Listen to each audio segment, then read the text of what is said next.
Either we knock him out or he's going to quit on his stool. That's what we're going for. Cette nuit-là, Alexandre Usyk devait affronter la légende des poids lourds, Derek Chisora. I'm going to rough and tough him.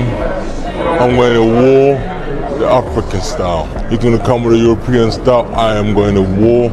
Chisora était imprévisible, il pouvait mettre ses adversaires KO en l'espace de quelques secondes et il ne lui fallait pour cela que quelques coups de poing. En dehors du ring, il était encore plus dangereux et totalement incontrôlable. Même lors de la pesée et du face-à-face, Chisora s'est présenté avec le mot « guerre » écrit en travers de sa poitrine, indiquant clairement qu'il ne s'agirait pas seulement de boxe, ce serait la guerre. Dès le tout premier coup de cloche, il s'est précipité vers l'avant avec cette même fureur, essayant de submerger Usyk, plus léger et plus rapide, par la force pure et le chaos.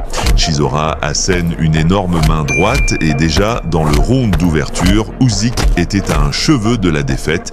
Chisora l'a coincé contre les cordes, a essayé de le maintenir au corps à corps et a continué à enchaîner les coups.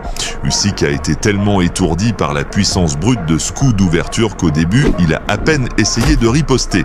Il se contentait de courir autour du ring en essayant de rester à distance.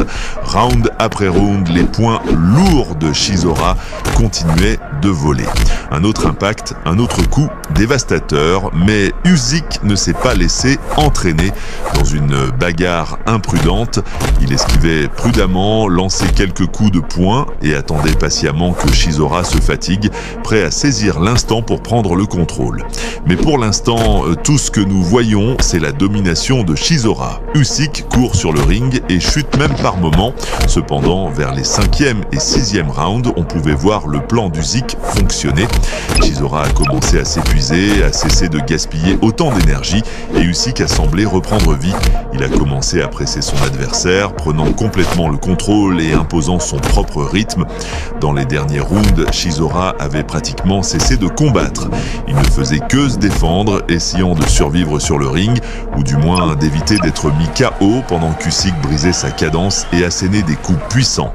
À la fin, Alexandre Usyk a remporté une victoire solide par décision unanime des juges.